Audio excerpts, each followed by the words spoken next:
Alright, এখন বাজে 3:45 মতো। যেই কারণে এখন আমি এখন আবার কথা বলতে শুরু করলাম, সেটা হচ্ছে যে মেডিকেল কলেজে যাওয়ার পরে যেগুলো হলো, আমার সিচুয়েশান ছিল না কোনো কিছু ক্যাপচার করা, এবং ওপিডিতে যাওয়ার আগে অবধি প্রচুর ভোগান্তি হয়েছে। সেটা হচ্ছে টিকিটের কারণে, প্রচণ্ড ভিড় লাইনের জন্য, প্লাস বাইরে থেকে টিকিট করতে গেলে অনেক রকম সমস্যা আছে। তো সেই সবের জন্য আমি একটুখানি তাও কিছু ক্লিপিংস নেওয়ার চেষ্টা করছিলাম, তখনও অবধি এই কন্ডিশানটা আমার হয়নি। বাট ওপিডিতে ডাক্তার যখন বলে দিল যে নেক্সট ইঞ্জেকশনটা যেইখানে কামড়েছে, যেই জায়গাগুলোতে অলরেডি আমার এত ব্লিডিং হয়েছে, পেন হচ্ছে, ওইখানেই আবার ইঞ্জেকশন হবে, এটা শোনার পর থেকে আমি একটু নার্ভাস হয়ে গেছিলাম।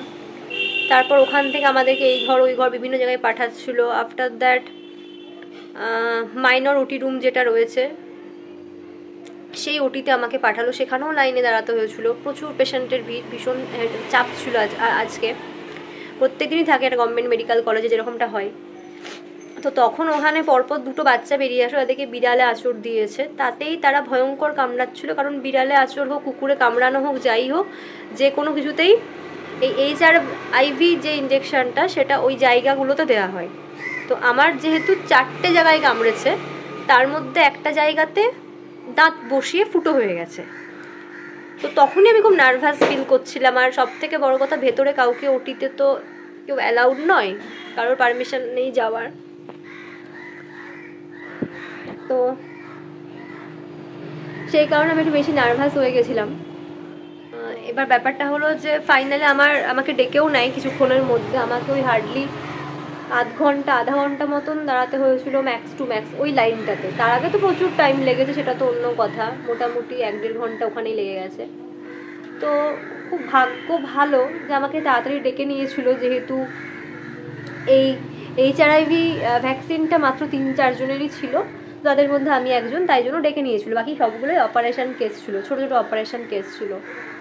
দেন ঢুকি ওখানে ঢোকার পরে পুরো একা। আমার জানি না কেন এতটা কখনো নার্ভ ফেল করে না আমার, আমি টোটালি ডাউন হয়ে গেছিলাম। আর টোটালি আমি চোখ ছলছল হয়ে গেছিলো আমার, কারণ আমি এত ট্রিটমেন্ট নিয়েছি এত রকমের। বাট এটা ছিল আলাদাই, জানি না, কারণ আমি বুঝতে পারছিলাম না যে এক্সপিরিয়েন্সটা কেমন ধরনের হবে, কতটা পেনফুল হবে, ওটা ভেবে আমি বেশি ভয় পেয়ে গেছিলাম। তারপর আমাকে যাই হোক ফাইনালি এদিক ওদিক করে অন্য একটা বেডে শোয়াই। আমার সামনেও আরও 2 জনের ভ্যাকসিন হয়, তাদেরও ব্লিডিং হতে থাকে ওই জায়গাটা থেকে, বাট তাদের জাস্ট আঁচড় ছিল, আর আমার আঁচড় কামড়ানো সব কিছু একসাথে বলে। তারপরে নেক্সট হলো আমার ফাইনালি স্টার্ট হয় ভ্যাকসিনেশন।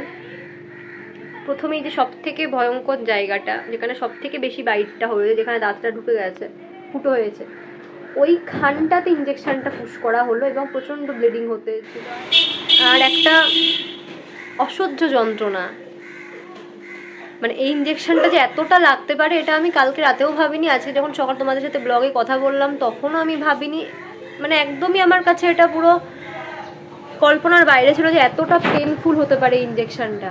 যাদের শুধু আঁচড় তাদেরও লেগেছে, যেহেতু পায়ে দেওয়া হচ্ছে বলে, কারণ পায়ের চামড়াটা অনেকটা মোটা হয় তাই এত লাগছে। আর হাতে যেখানে দেওয়া হচ্ছে, হাতে তো ধরো র্যাভিস হয়েছে, টেটভ্যাক হয়েছে, সেগুলো তো চামড়াটা পাতলা, অনেক ইজিলি দেওয়া হয়েছে। বাট ওখানটাতে না, ওই শিরার ওইখানটাতে হয়েছে আমার আরও বেশি পেনফুল হয়েছে। তো ওই জায়গাটাতে দুবার দেওয়া হয়েছে, আর হড়হড় করে ব্লিডিং হচ্ছে, আর আমি পাগলের মতন হাউমাউ করে কেঁদেছি। তো সেটা তো আর সম্ভব না ফোন নিয়ে ক্যাপচার করা বসে বসে, বা ওই সময়তে অন্য কেউ নেই যে সে বোঝাতে পারবে যে অ্যাকচুয়ালি কী সিচুয়েশান ছিল। তারপর আরও যেহেতু আমার 3টে জায়গায় হয়েছে, তো আরও 3টে জায়গাতেই ওই ঢুকিয়ে ইঞ্জেকশনটা করা হয়।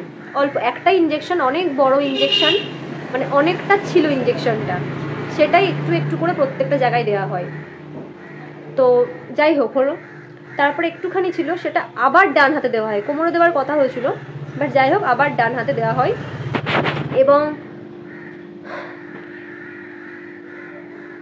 দেওয়ার পর থেকে এখন অবধি যে যন্ত্রণাটা হচ্ছে, প্রথমত তো ব্লিডিং হচ্ছে, থেকে একটু করে ব্লিডিং হচ্ছে, তখন তো প্রচুর হয়েছে, বাট এখন যে যন্ত্রণাটা হচ্ছে আর যেভাবে ফুলে গেছে সেটা হিউজ।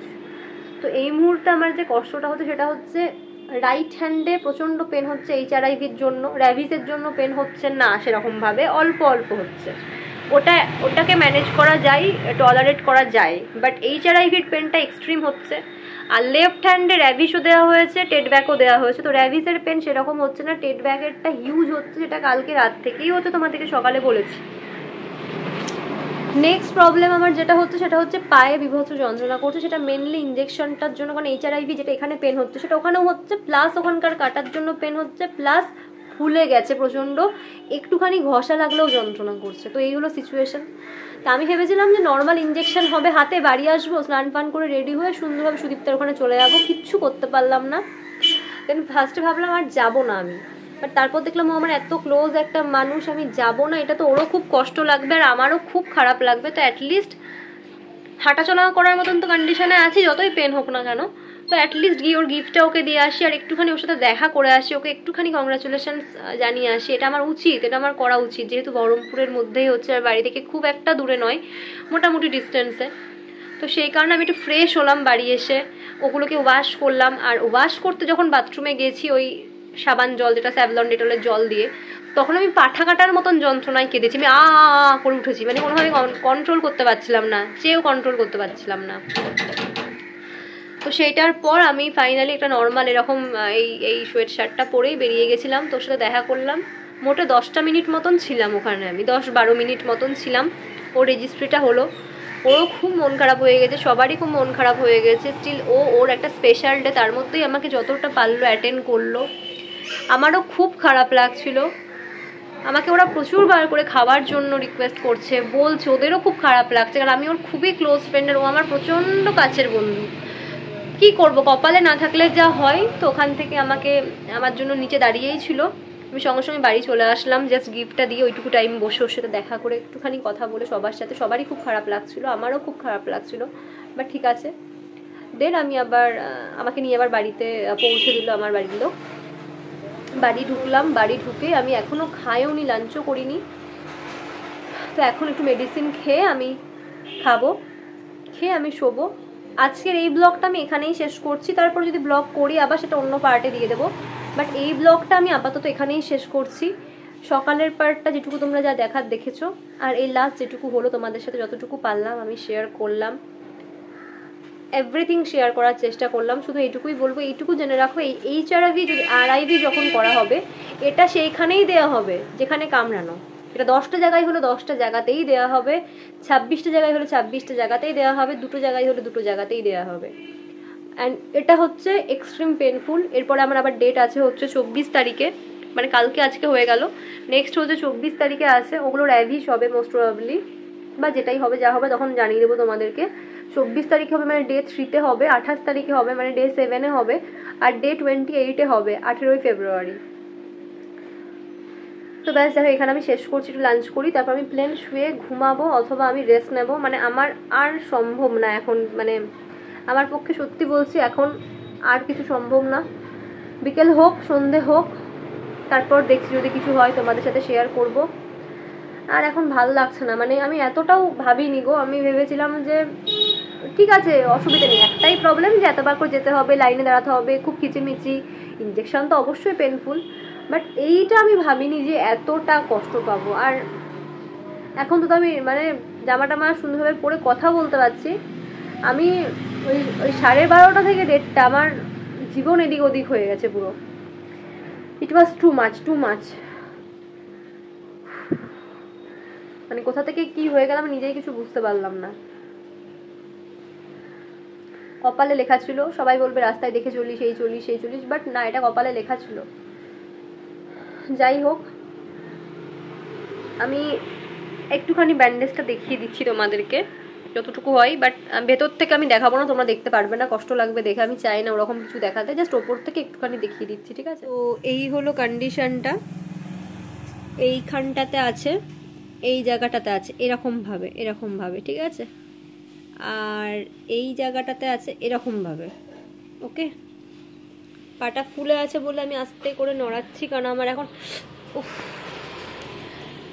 আর এই দিকটাতে আছে 2 জায়গায়, দেখতে পাচ্ছ কিন্তু আমি বুঝতে পারছি না। এই জায়গাতে আছে 2 জায়গাতে, এইখানে আছে আর এই জায়গাটাতে আছে। আমি ভেতর থেকে আর কিছু দেখাবো না এখন। তাহলে চলো আর এই হাতের ইনজেকশনগুলো তো ফুলেই আছে অলরেডি, এই জায়গাতে দুবার ব্লিডিংও হয়েছে, র্যাভিশটাও কেটে গেছে, র্যাভিশের ইনজেকশন ওখানটাও কেটে গেছে। আর এই হাতটা প্রচণ্ড ফুলে আছে, বেশি পেন হচ্ছে এই হাতে, আর বেশি ফুলে আছে এই হাতটা, প্লাস পেন। আমি আর বেশি কিছু বলছি না, আমি এখানে শেষ করছি। ভালো থেকো সবাই, খেয়াল রেখো নিজের। নেক্সট ব্লগে দেখা হচ্ছে, যা হবে সবটাই শেয়ার করবো as always. Tata, by.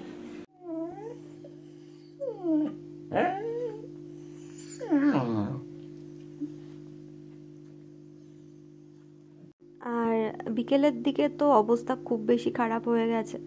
Kulfi খুব কাঁদছে আমার এরকম দেখে, জানো। যাই হোক, কালকে সকালে হোপফুলি কথা হবে।